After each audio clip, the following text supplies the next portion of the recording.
Bueno, aquí estamos.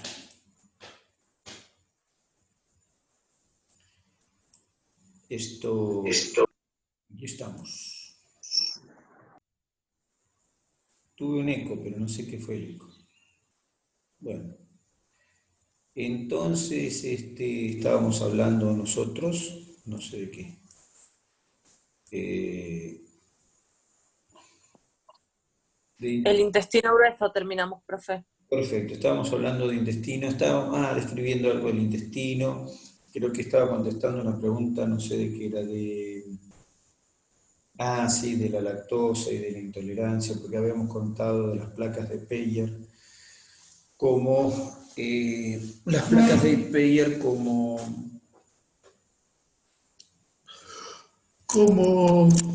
estructuras de respuesta inmunitaria, que decíamos que eran diferentes las respuestas inmunitarias de las respuestas de intolerancia, ya que justamente son dos cosas diferentes, la intolerancia y la respuesta inmunitaria. De acuerdo, o sea, y bueno, y decíamos, porque estábamos diciendo las placas de Peyer que tienen que ver con la respuesta inmunitaria casualmente, y las placas, digamos, son cúmulos linfáticos, eso estábamos contando, y les cuento una palabrita ya que está porque por ahí es interesante, por lo menos empezar a conocer eso. El intestino el intestino tiene una respuesta, tiene capacidad de respuesta inmunológica porque tiene una exposición constante a antígenos externos, ¿no es cierto? Antígenos, moléculas que vienen del exterior y que son gran cantidad de ellas son potencialmente antigénicas. Muchas veces habrán visto ustedes que hay, por ejemplo, dice yogur que estimula la inmunidad, entonces tome tal yogur que le estimula la inmunidad. Y la pregunta es, ¿cómo estimula la inmunidad un yogur? ¿Por qué un yogur estimula la inmunidad? ¿Qué hace para estimular la inmunidad? Porque por la flora. Bueno, flora, pero ¿qué flora? La flora nuestra, bueno, pero No, por lo de lactobacillus, sí. estreptococo. ¿Y cómo es el mecanismo de estimular la flora? ¿Cómo es el mecanismo de estimular nuestra inmunidad con eso?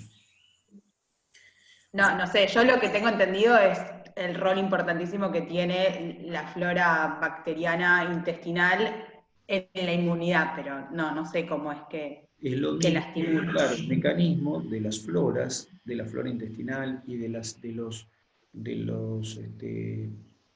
iba a decir de los probióticos, pero los probióticos en realidad, un probiótico es una serie, los probióticos son bacterias directamente que se colocan o Claro. sustancias que se colocan para que crezcan bacterias en mejor medida en nuestro intestino. Pero esto se, se puede Me relacionar con imagino que se refiere a los prebióticos, entonces. prebióticos y probióticos. Los prebióticos estimulan y los probióticos son el mismo germen que estamos poniendo, pero en última instancia lo que estamos haciendo es generar en el intestino una serie de microorganismos que toman contacto con la pared del intestino. Y en la pared del intestino, que tiene ya su propia cobertura, es decir, la pared del intestino tiene de por sí una serie de mecanismos para protegerse, no es que el intestino no tiene nada, el intestino tiene una serie tiene moco que lo cubre, el moco propio del intestino que lo cubre para protegerse de ataque de bacterias, ¿no es cierto? Y después tiene una serie de células, hay unas que se llaman de goblet, que fabrican una serie de sustancias que tienen, que tienen capacidad inmunitaria, ¿no es cierto? O sea, por ejemplo, se fabrican defensinas, que son proteínas, proteínas que pueden, que pueden neutralizar algunos antígenos o algunas sustancias que pueden ser antigénicas o otras como se llaman catelicidinas, creo que se llaman catelicidinas, que también son moléculas que fabrican el intestino. O sea, el intestino tiene una serie de moléculas, además de tener, o sea, en el moco, además de tener inmunoglobulinas de tipo A que fabrican las células de la inmunidad, que ahora les cuento, tienen también una serie de protectores, de moléculas que protegen contra la acción de gérmenes que pudieran ser patógenos o incluso de algún tipo de molécula que pudiera llegar a ser dañina, pero de forma inespecífica. Pero por debajo del epitelio, e incluso en algunos lugares no hay epitelio, por debajo del epitelio o en lugares donde no hay epitelio directamente aparecen las placas de Peyer, que pueden incluso tener contacto con la propia luz. O sea que para llegar a una placa de Peyer o atravieso el epitelio en las zonas que hay epitelio, o en algunas incluso queda la placa expuesta. ¿Qué es la placa de Peyer? Es un conjunto de células linfáticas, linfocitos B, linfocitos T, y células presentadoras. Entonces, permanentemente esas células son expuestas a antígenos. Los antígenos representados por nuestra flora y los antígenos representados por aquello que nosotros comemos. Los antígenos que comemos pueden venir en una bacteria o pueden venir directamente sueltos. En cualquiera de los casos, ya sea que el antígeno esté adherido a una bacteria suelta, ya sea que, que el antígeno esté adherido a una bacteria de la flora, que el antígeno esté adherido a una bacteria externa, o que el antígeno esté suelto, cualquiera de los casos, lo que se despierta constantemente son respuestas inmunitarias, la mayoría de ellas locales. ¿Y en qué consisten? Consisten en que hay células que se comen los antígenos, ya sea sueltos o unidos a membranas, y exponen sus banderitas, exponen en la superficie. Eso se llama presentación de antígenos. Nosotros ya lo sabemos porque lo hemos visto. Hemos hablado específicamente de la presentación antigénica. Células, entonces, que hay en estas placas de Peyer, son capaces de reconocer antígenos de nuestros alimentos o de nuestro propio intestino. Cuando nosotros le damos a nuestro intestino una mayor cantidad de antígenos o algunos antígenos específicos, lo estamos incitando a que trabaje. Entonces, cuando uno dice, este yogur estimula la inmunidad, claro, la estimula principalmente la local. ¿Cómo? Directamente suministrando bacterias que contienen en su superficie antígenos que estimulan la inmunidad de esas placas de Peyer. O sea, le enseñan a la placa de Peyer a reconocer cosas ajenas y como que la tienen en entrenamiento constante. ¿Se entiende? Es como si fuera una especie de vacuna, como que tenés como si fuera una cantidad vacuna, muy... exacto. Okay. Exacto. Sí, La como si seguimos. fuera una vacuna. Es decir, se comporta como si fuera una vacuna, efectivamente. Las vacunas orales tienen que ver con esto. Las vacunas orales estimulan la inmunidad a través de estimular las placas de Peyer. Le enseñan a los linfocitos, le enseñan qué es lo propio y qué es lo ajeno. Entonces existen sustancias que hacen eso. Le enseñan. Ahora, hay otras sustancias que la inmunidad que despiertan, el proceso inmunitario que despiertan, es tan reactivo, es tan violento, que entonces causan lo que llamamos alergia alimentaria. ¿Se entiende? Una alergia alimentaria es una respuesta como esta, lo único que la diferencia está en que el organismo no responde entrenándose, responde con la respuesta. Es decir, con una respuesta... Es como una respuesta exagerada. Claro, con la respuesta para la que se supone que está entrenado el organismo. Pero bueno, responde ante una cosa ante una cosa que incluso por ahí ni suponemos que pueda responder. Porque el alergeno, es decir, el antígeno, puede ser cualquier cosa. O sea, el antígeno no tiene un nombre. El antígeno puede ser una molécula que está en la cubierta de una célula, o el antígeno puede ser una molécula de una proteína que estaba en en el producto que estábamos comiendo. Es decir, estábamos comiendo un producto que tiene una proteína modificada, por ejemplo, por elaboración, y un organismo considera esa proteína como ajena y entonces responde ante esa proteína como si fuera ajena. Eso entonces es la respuesta inmunitaria, la respuesta digamos, de alergia alimentaria. O sea, la respuesta alimentaria, la alergia alimentaria está mediada por procesos con secreción de inmunoglobulina y respuesta del tipo linfocito T. Generalmente implica inmunoglobulinas de tipo E. Por eso las personas que tienen alergias alimentarias, que suelen tener otro tipo de alergias, porque suelen ser personas que también responden a otros tipos de alergenos, suelen tener las inmunoglobulinas E elevadas en sangre. Uno le mide inmunoglobulina E a esas personas y suelen tenerla elevada, porque las respuestas implican la respuesta del linfocito B con fabricación de inmunoglobulina de tipo E, principalmente. Pueden haber otras, puede haber inmunoglobulinas G o inmunoglobulinas A, pero la respuesta principalmente son de inmunoglobulina E, que pueden dejar inmunoglobulina G de memoria inclusive, pero muchas son de respuesta de inmunoglobulina E. Entonces, las alergias, justamente, por un lado, entonces la placa de Peyer, nosotros la podemos estimular para que nos dé inmunidad local y a veces general, porque entrenamos linfocitos locales y ese entrenamiento de linfocitos locales hace que los linfocitos salgan de esos lugares, porque los linfocitos suelen circular y van a parar a ganglios linfáticos o van a parar a otras estructuras linfáticas, y entonces tengo linfocitos que responden a un alergeno determinado. Entonces, como se dice, fortalecen la inmunidad, digamos. Entonces, por ahí yo comí un germen que tiene un antígeno en su superficie que se parece al antígeno que tiene, por ejemplo, el virus de la gripe, y entonces cuando yo tenga contacto con el virus de la gripe respondo más rápido con un anticuerpo que si no tuviera ese entrenamiento. Es decir, ese entrenamiento del sistema inmunitario a través de la vía intestinal nos puede proporcionar inmunidad para cosas que no tienen que ver con la vía digestiva. Y en el caso de los celíacos, la respuesta también es de las placas de Peyer.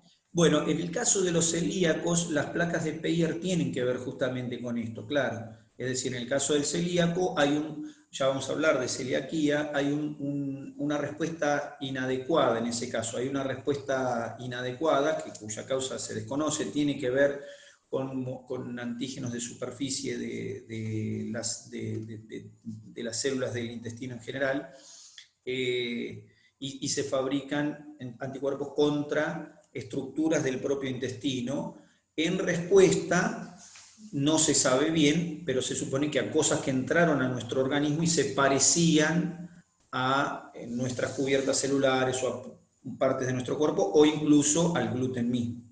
O por ahí es el mismo gluten a veces que es el que estimula esto. Bueno, pero ya lo vamos a hablar más adelante, pero sí, la respuesta tiene que ver con eso. Sí, efectivamente el gluten corresponde a una respuesta inmunitaria. También se cree que la enfermedad de Crohn tiene que ver con esto, es decir, respuestas inmunitarias a antígenos que ingresaron a nuestra vía digestiva. El antígeno no necesariamente tiene que ser una bacteria, el antígeno puede estar unido a una bacteria, por supuesto, o a un virus o a un germen, pero el antígeno también puede ser una molécula proteica, una glucoproteína de cualquier clase que podamos haber ingerido de algún producto animal o de algún producto vegetal. No está especificada cuál es la molécula, porque todas las proteínas y glucoproteínas del universo son potencialmente antigénicas en cualquier organismo. O sea que antígeno, la definición es que genera una respuesta inmune, pero esa es la definición, pero no dice qué cosa es antigénica. Por supuesto, sabemos que hay cosas que tienen mayor probabilidad de ser antigénicas que otras, pero no sabemos cuál es para cada individuo en particular. Entonces,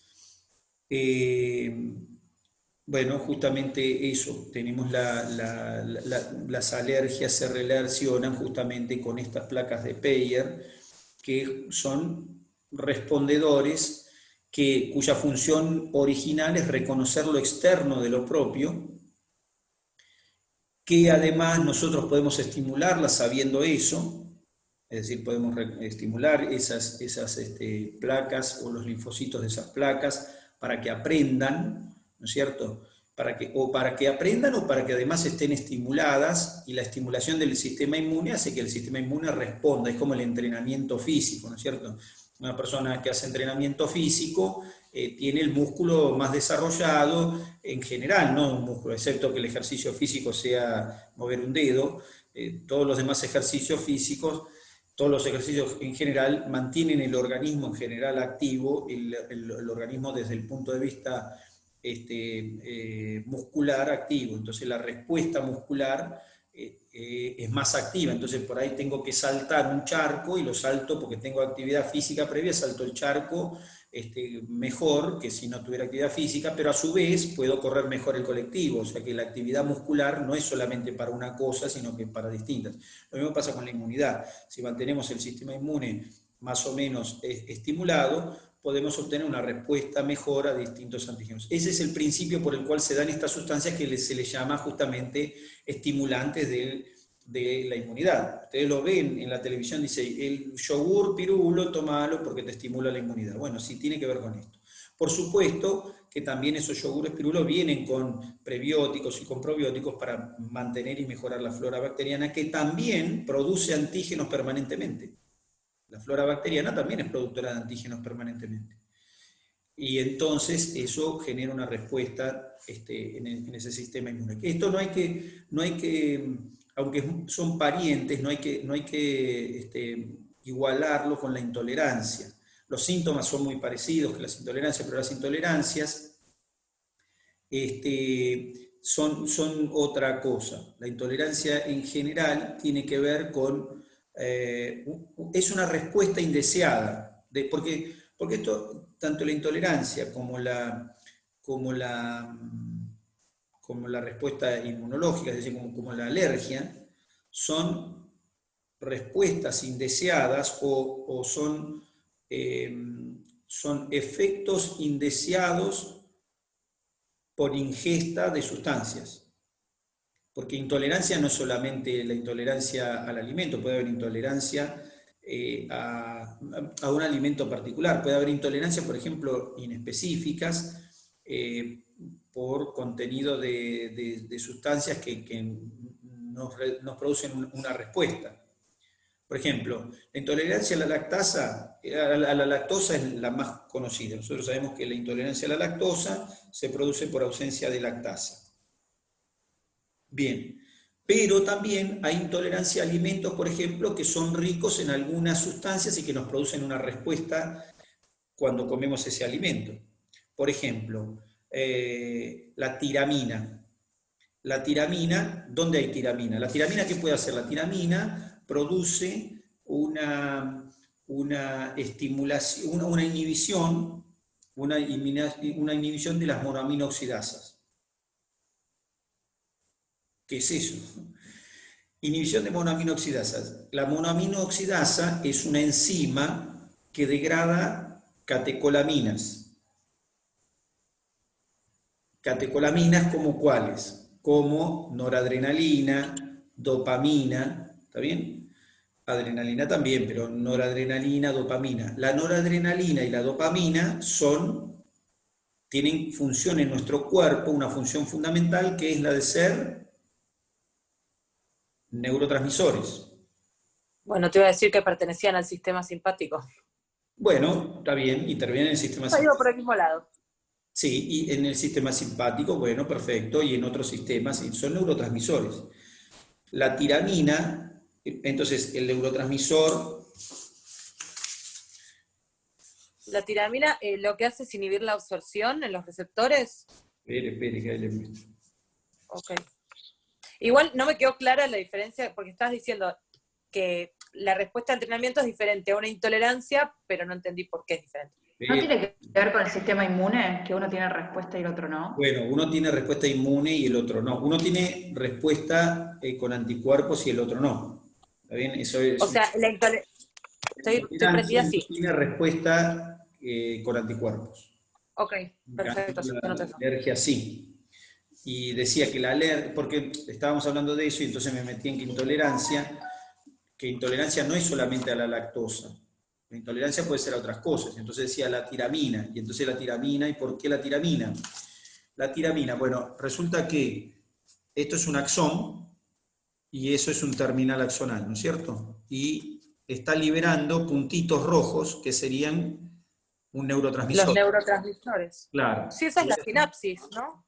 Claro, eso es una sinapsis. Y el otro es el receptor, muy grande, pero es un receptor al fin, no importa. Sí. En esta brecha hay enzimas para degradar el neurotransmisor.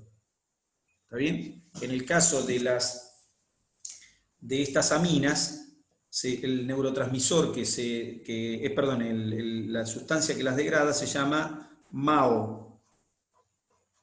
MAO. ¿Y qué significa MAO? Monoamino oxidasa. Bien, perfecto. Entonces la MAO, ¿qué hace? Toma las moleculitas estas y las degrada.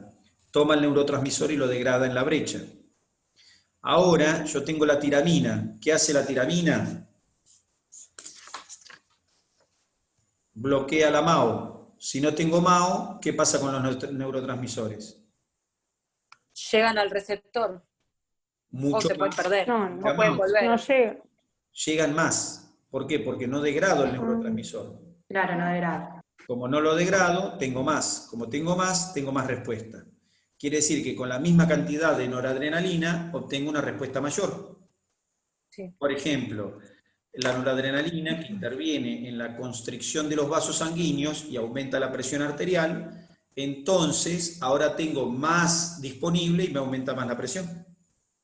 Entonces, la tiramina inhibe la MAO. No hay MAO, aumenta la presión.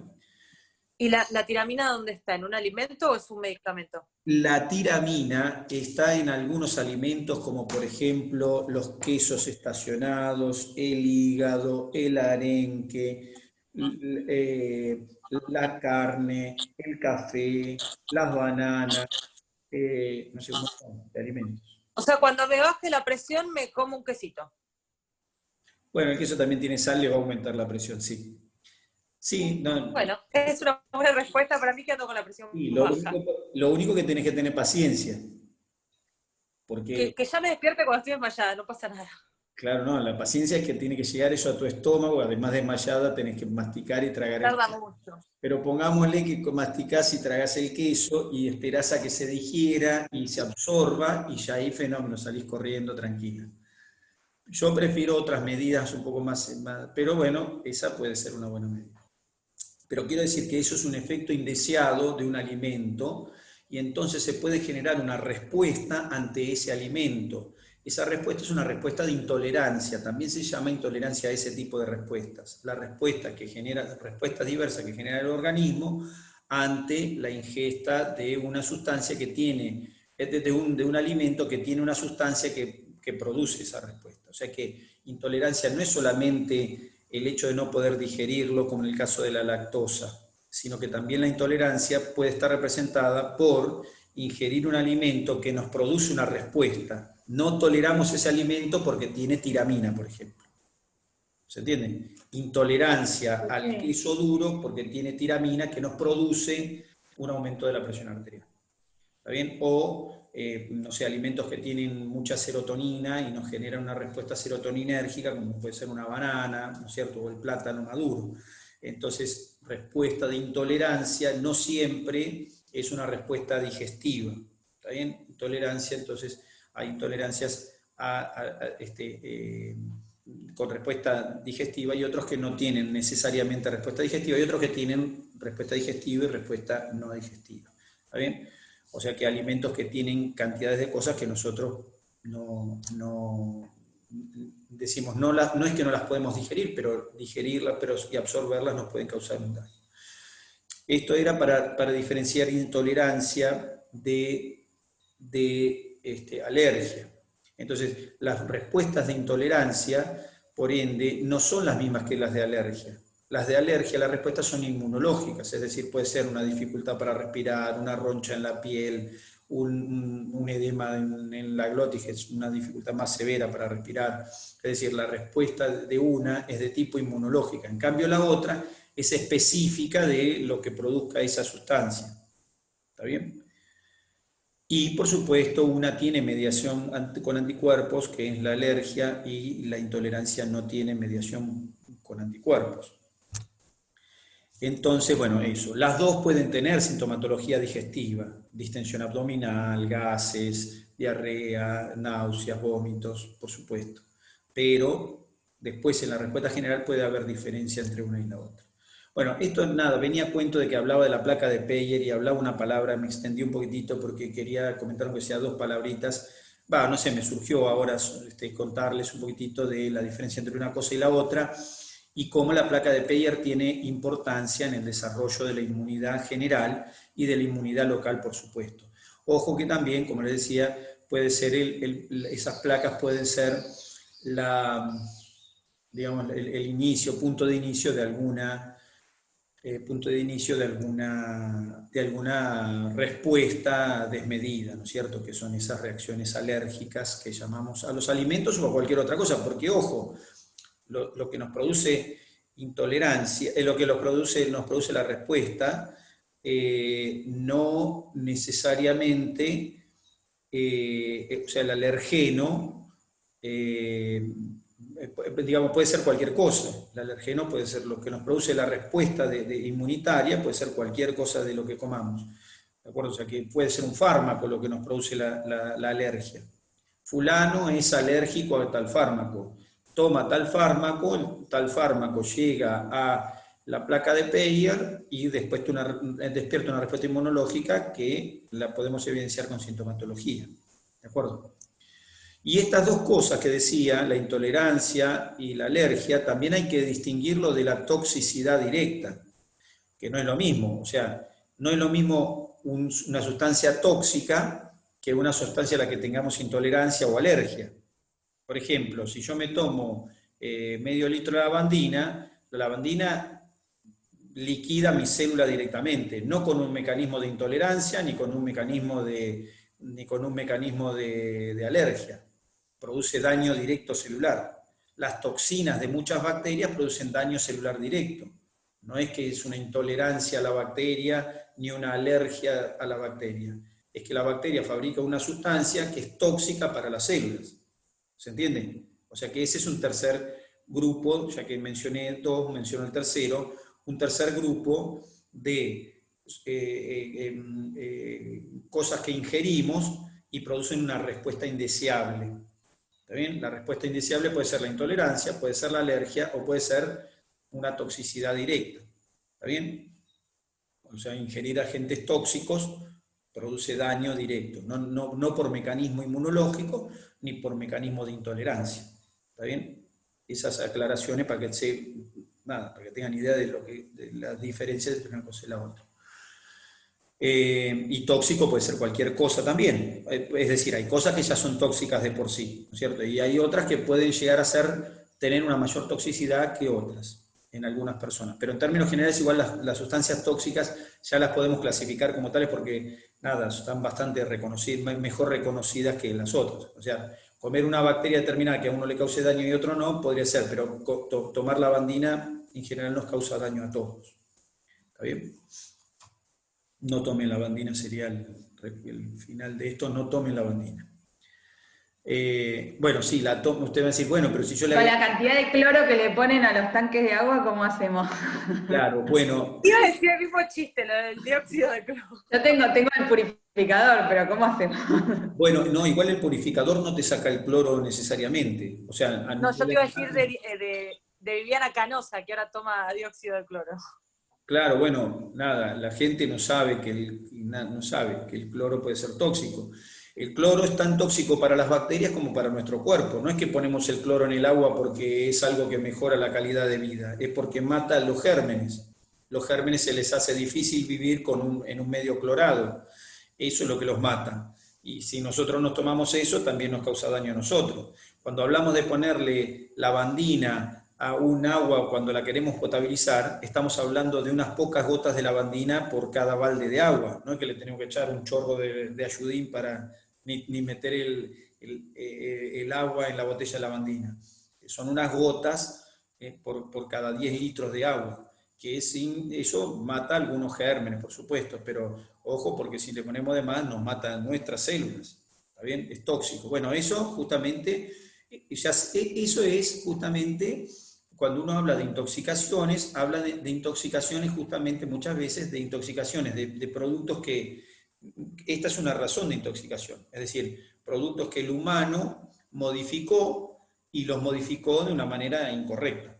Y eso es una causa de intoxicación. Y la de la gotita de lavandina, sí. Y lo ha sido en tiempos cuando estaban las campañas del cólera y cuando había cólera, que hubo brote de cólera, pasaba eso. Entonces, el cólera, claro, las personas que no tienen agua potable, póngale unas gotas de lavandina por cada 10 litros de agua, o por cada balde de agua le pone una gota de lavandina de agua potable, pero la gente cree que uno es bueno, dos es mejor.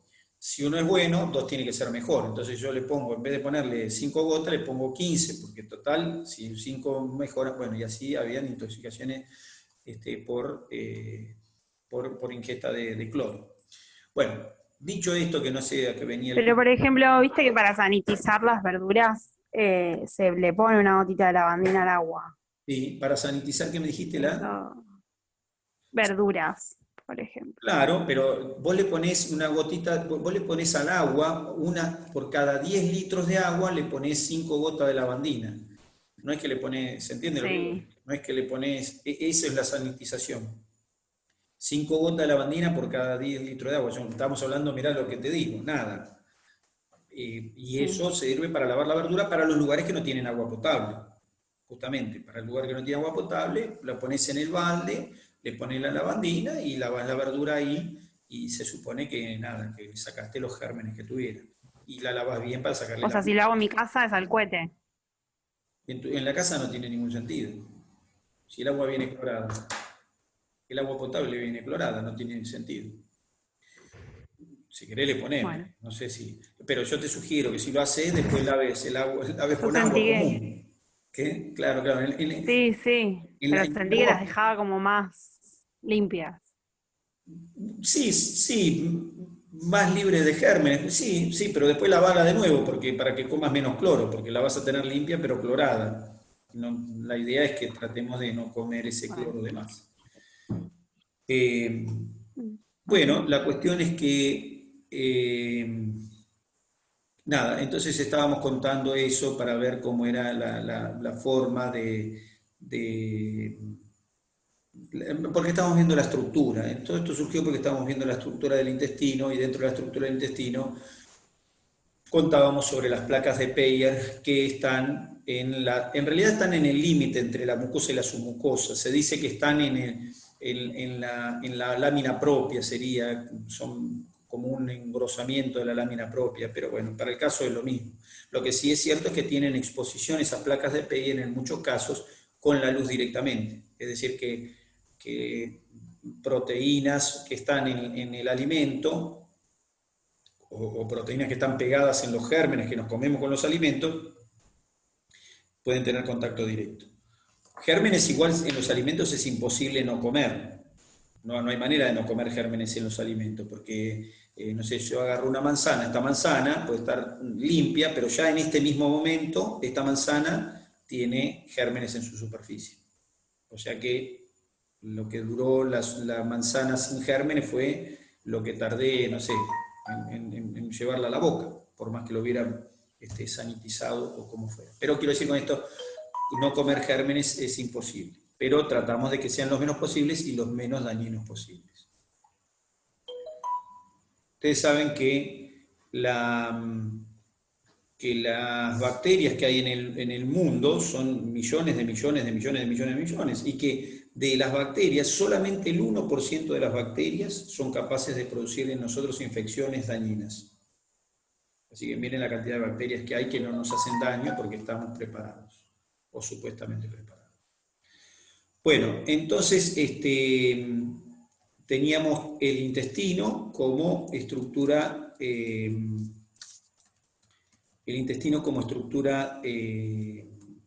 la pared del intestino, vimos cómo era la pared del intestino, delgado, el grueso. El grueso, una cuestión específica del grueso en la pared es que el intestino grueso tiene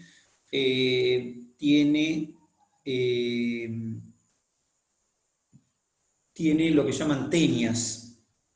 ¿Qué son las tenias? Las tenias no es una tenia saginata, sino una tenia es una cinta de tejido conectivo, y esas tenias de tejido conectivo tienen una relativa importancia en el sentido siguiente. La pared del intestino grueso tiene una mucosa, tiene una submucosa, tiene una muscular y tiene una adventicia. Pero, la muscular no es completa, o sea, no está alrededor de todo el órgano. Así como está mi mano, ¿ven? Ahí no está así todo, sino que hay sectores donde no hay músculo, ¿ven? Queda como un espacio, ¿ven? Así. El músculo no está todo completo, sino que hay espacio en que no hay músculo. Esos espacios están surcados por unas bandeletas de tejido conectivo, las que llamamos tenias. ¿Y qué importancia tiene eso desde el punto de vista de la patología? Desde el punto de vista de la patología tiene importancia el hecho de que el músculo en su unión con la tenia, la unión del músculo con la tenia, muchas veces por acción, por acción mecánica, después lo vamos a ver, por acción mecánica puede dejar espacios débiles en la pared del intestino. ¿Está bien? Entonces eso lo vamos a ver después cuando veamos divertículos, que se basa el divertículo justamente en esa unión músculo tenial, por llamarlo, o tenio muscular. Es decir, la unión entre la tenia y el músculo puede generar zonas de debilidad de la pared.